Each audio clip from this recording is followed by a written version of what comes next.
नमस्कार। आज हम पढ़ रहे हैं क्लास 10th की साइंस का चैप्टर 1 जिसका नाम है केमिकल रिएक्शंस एंड इक्वेशन। तो चलिए शुरू करते हैं। क्या आपने कभी सोचा है कि लकड़ी जलकर राख बन जाती है, या लोहे में जंग क्यों लग जाती है, या दूध दही में बदल जाता है? देखिए, इन सभी में एक बात कॉमन है, वो हो रहा है केमिकल चेंज। केमिकल चेंज, किसी भी केमिकल चेंज को हम एक केमिकल रिएक्शन द्वारा दर्शा सकते हैं।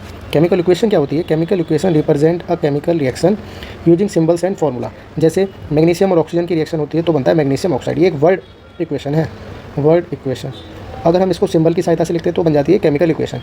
जैसे मैग्नीशियम और ऑक्सीजन की रिएक्शन होती है तो बनता है मैग्नीशियम ऑक्साइड। देखिए चित्र में दिखा रखा है, किस तरह मैग्नीशियम रिबन को जलाया जा रहा है और बनता है मैग्नीशियम ऑक्साइड। मैग्नीशियम ऑक्साइड जो कि होता है basic in nature, basic in nature. आप लोग पिछली क्लास में एसिड और बेस के बारे में पढ़ चुके हैं, तो समझते हैं केमिकल रिएक्शन के बारे में।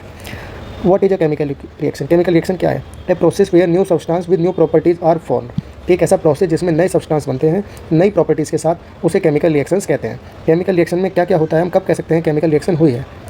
कलर चेंज हो जाए, चेंज इन कलर, कोई गैस इवॉल्व हो जाए, टेम्परेचर चेंज हो जाए, तब भी हम कह सकते हैं कि केमिकल रिएक्शन हुई है। या कोई प्रेसिपिटेट फॉर्म हो जाए। प्रेसिपिटेट क्या होता है वो हम आगे देखेंगे जब हम पढ़ेंगे प्रेसिपिटेशन रिएक्शन। तो अगर इनमें से हमें कोई एक या एक से अधिक प्रोसेस हमें दिखाई देते हैं तो हम कहेंगे केमिकल चेंज हुआ है। चेंज इन कलर, कोई गैस इवॉल्व हो जाती है, टेम्परेचर घट जाता है या बढ़ जाता है, या प्रेसिपिटेशन का फॉर्म हो जाता है। यहाँ पे याद करने के लिए जो पॉइंट है, रिएक्टेंट जो रिएक्शन में भाग लेते हैं, प्रोडक्ट जो बनते हैं। जैसे पिछली इक्वेशन को हम देखें तो हम पाएंगे ये रिएक्टेंट है मैग्नीशियम और ऑक्सीजन, जो लेफ्ट हैंड साइड पे होते हैं, रिएक्शन में भाग लेते हैं, उन्हें कहते हैं रिएक्टेंट्स, और जो बनते हैं उन्हें कहते हैं प्रोडक्ट्स। रिएक्टेंट जो रिएक्शन में भाग लेते हैं, प्रोडक्ट जो बनते हैं। अब सेकंड हमारा जो इंपॉर्टेंट टॉपिक है जिसमें से पेपर्स में से क्वेश्चन आते हैं वो है टाइप्स ऑफ केमिकल रिएक्शंस। चलिए समझते हैं। पहला है कॉम्बिनेशन रिएक्शन। कॉम्बिनेशन रिएक्शन क्या होता है? कॉम्बिनेशन का अर्थ होता है जोड़ना। When two or more substance combine to form a single product. जब दो या दो से अधिक सब्सटेंस मिलकर एक सिंगल प्रोडक्ट बना लेते हैं उसे बोलते हैं कॉम्बिनेशन रिएक्शन। इसके एग्जाम्पल आते हैं, अगर हम कैल्शियम ऑक्साइड को पानी में डाल देते हैं तो बना लेता है कैल्शियम हाइड्रोक्साइड, एक प्रकार की कॉम्बिनेशन रिएक्शन है। जब हम कार्बन को बर्न करते हैं तो बनाता है CO2, एक प्रकार की कॉम्बिनेशन रिएक्शन है। अगर मैग्नीशियम को ऑक्सीजन की प्रेजेंस में जलाते हैं तो बनता है मैग्नीशियम ऑक्साइड, एक प्रकार की कॉम्बिनेशन रिएक्शन ये भी है। ये तीनों एग्जांपल हैं कॉम्बिनेशन रिएक्शन के। अब नेक्स्ट पढ़ते हैं डिकम्पोजिशन रिएक्शन। डिकम्पोजिशन रिएक्शन जिसमें single compound break into simpler substance. एक सिंगल सब्सटेंस जब एक या एक से ज़्यादा कंपाउंड में टूट जाता है तो हम उसे कहते हैं डिकम्पोजिशन रिएक्शन। डिकम्पोजिशन रिएक्शन के 3 टाइप हैं, थर्मल डिकम्पोजिशन, इलेक्ट्रोलाइटिक डिकम्पोजिशन और फोटोलाइटिक डिकम्पोजिशन। एक एक करके समझते हैं कि क्या क्या है। थर्मल डिकम्पोजिशन, डिकम्पोजिशन का अर्थ होता है टूटना। जब कोई कॉम्प्लेक्स सब्सटेंस या कंपाउंड सिंपल में टूट जाता है तो हम बोलते हैं डिकम्पोजिशन। डिकम्पोजिशन का पहला पार्ट है thermal decomposition. Decomposition by heat, जब हीट देकर कोई चीज़ इस सब्सटेंस को हम तोड़ देते हैं। जैसे फेरस सल्फेट को अगर हम हीट करते हैं तो बनाता है फेरिक ऑक्साइड, सल्फर डाइऑक्साइड और सल्फर ट्राइऑक्साइड गैसेस रिलीज होती हैं। डिकम्पोजिशन रिएक्शन है। अगर कैल्शियम कार्बोनेट को हीट करा जाए, ये ट्रायंगल हीट का साइन है कि हम हीट दे रहे हैं, तो बनाता है कैल्शियम ऑक्साइड और CO2 गैस इवॉल्व होती है। इसी तरह अगर लेड नाइट्रेट को अगर हम हीट करते हैं तो बनता है हमारा लेड ऑक्साइड और NO2 ऑक्सीजन। इसको हम बैलेंस कर लेते हैं।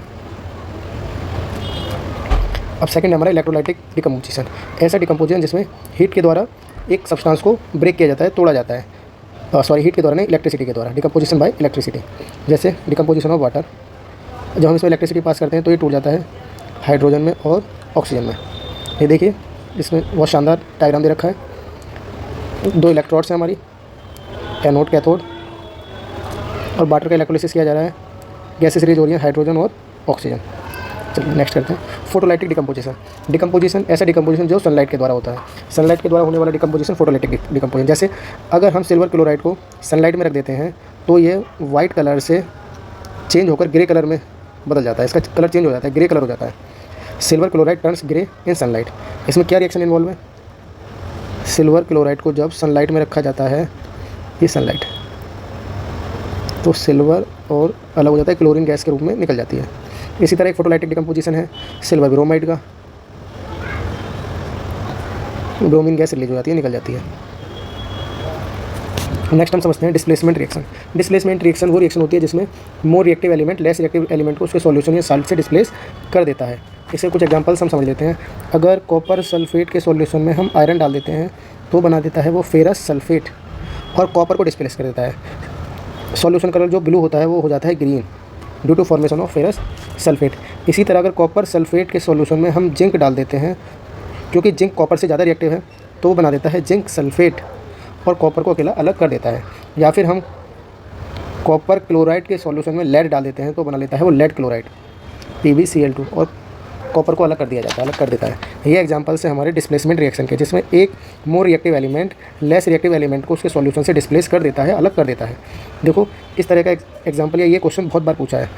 ब्लू कलर का सॉल्यूशन क्या है, हम जानते हैं ब्लू कलर का है कॉपर सल्फेट। जब इसमें आयरन नेल मतलब लोहे की कील को डाला जाता है तो एक डिस्प्लेसमेंट रिएक्शन होती है, जिसमें कुछ देर बाद सॉल्यूशन का कलर हो जाता है green due to formation of ferrous sulphate और कॉपर की एक लेयर आयरन नेल के ऊपर आ जाती है। पहले आयरन नेल हमारा ऐसा था, बाद में चेंज होकर ऐसा हो जाता है। नेक्स्ट हमारी इंपॉर्टेंट रिएक्शन है जिसका नाम है double displacement reaction. Double displacement reaction में एक्सचेंज ऑफ आयंस होता है, आयंस एक्सचेंज होते हैं आपस में। जैसे एग्जांपल के द्वारा समझते हैं, जब सोडियम सल्फेट और बेरियम क्लोराइड की रिएक्शन कराई जाती है तो बनता है बेरियम सल्फेट। इसका वाइट प्रेसिपिटेट नीचे बैठ जाता है और NaCl पानी में घुला हुआ रहता है। वाइट प्रेसिपिटेट और बेरियम सल्फेट फॉर्म। प्रेसिपिटेट का अर्थ होता है एक इनसॉल्युबल सब्सटेंस जो नीचे बैठ जाता है, इसे कहते हैं प्रेसिपिटेट या PPT। नेक्स्ट चलते हैं, वही है आ गया precipitation reaction. A reaction in which N insoluble solid precipitate form is called precipitation reaction. क्या होती है प्रेसिपिटेशन रिएक्शन? एक प्रेसिपिटेशन रिएक्शन का एग्जांपल तो यही वाला है, सोडियम सल्फेट और बेरियम क्लोराइड का। ये डबल डिस्प्लेसमेंट रिएक्शन का भी एग्जांपल है और प्रेसिपिटेशन रिएक्शन का भी एग्जांपल है। आपको दोनों को अलग से याद करना नहीं है। जितनी भी प्रेसिपिटेशन रिएक्शंस होती हैं ज़्यादातर वो डबल डिस्प्लेसमेंट रिएक्शंस होती ही हैं। जैसे अगर हम लेड नाइट्रेट और पोटेशियम आयोडाइड की रिएक्शन हम कराते हैं तो मिलता है हमें पोटेशियम नाइट्रेट और लेड आयोडाइड। इसमें लेड आयोडाइड का येलो प्रेसिपिटेट नीचे बैठ जाता है। और अगर हम बात करें इस वाली रिएक्शन में, तो इसमें बेरियम सल्फेट का वाइट प्रेसिपिटेट नीचे बैठ जाता है सॉल्यूशन में। नेक्स्ट है हमारी इंपॉर्टेंट रिएक्शन जिसका नाम है एक्सोथर्मिक रिएक्शन। ऐसी रिएक्शन जिसमें हीट रिलीज होती है एक्सोथर्मिक रिएक्शन कहलाती है। इसमें बीकर का या सॉल्यूशन का टेम्परेचर बढ़ जाता है, बीकर का या सॉल्यूशन का टेम्परेचर जो है बढ़ जाता है। इसके एग्जांपल देखते हैं एक्सोथर्मिक रिएक्शन के। अगर हम कैल्शियम ऑक्साइड को पानी में डालते हैं तो कैल्शियम हाइड्रोक्साइड बनता है और अधिक मात्रा में हीट भी रिलीज होती है, बीकर गर्म हो जाता है हीट निकलने से। अगर हम मीथेन गैस को बर्न करते हैं तो कार्बन डाइऑक्साइड गैस निकलती है और अधिक मात्रा में हीट निकलती है। इसी तरह एक एग्जांपल है इसका रेस्पिरेशन। रेस्पिरेशन में भी हीट इवॉल्व होती है। रेस्पिरेशन जो ह्यूमंस करते हैं, एनिमल्स करते हैं, ये एक्सोथर्मिक रिएक्शन है रेस्पिरेशन। इसमें कौन सी रिएक्शन इन्वॉल्व है? C6H12O6 glucose oxygen 6CO2 + 6H2O और एनर्जी रिलीज होती है, एनर्जी। एक डेली लाइफ के एग्जांपल्स हैं जैसे रेस्पिरेशन, बर्निंग ऑफ फ्यूज, काफ़ी मात्रा में हीट इसमें से निकलती है। नेक्स्ट है हमारी एंडोथर्मिक रिएक्शन। एंडोथर्मिक रिएक्शन वो रिएक्शन जिसमें हीट एब्जॉर्ब होती है, हीट को हम बाहर से देते हैं रिएक्शन कराने के लिए, एंडोथर्मिक रिएक्शन कहलाती हैं। कभी कभी इसमें देखा गया है कि बीकर का टेम्परेचर कम हो जाता है, सॉल्यूशन का टेम्परेचर कम भी हो जाता है। जैसे अगर कैल्शियम कार्बोनेट को अगर हम बाहर से हीट देते हैं, हीट प्रोवाइड करते हैं, हीट प्रोवाइड करते हैं तो ये कैल्शियम ऑक्साइड और कार्बन डाइऑक्साइड ब्रेक हो जाता है। इसमें हम बाहर से हीट देते हैं, इसलिए यह है एंडोथर्मिक रिएक्शन। या फिर नाइट्रोजन और ऑक्सीजन की रिएक्शन कराते हैं तो बनती है नाइट्रोजन ऑक्साइड, नाइट्रोजन के ऑक्साइड बनते हैं, नाइट्रोजन मोनोऑक्साइड।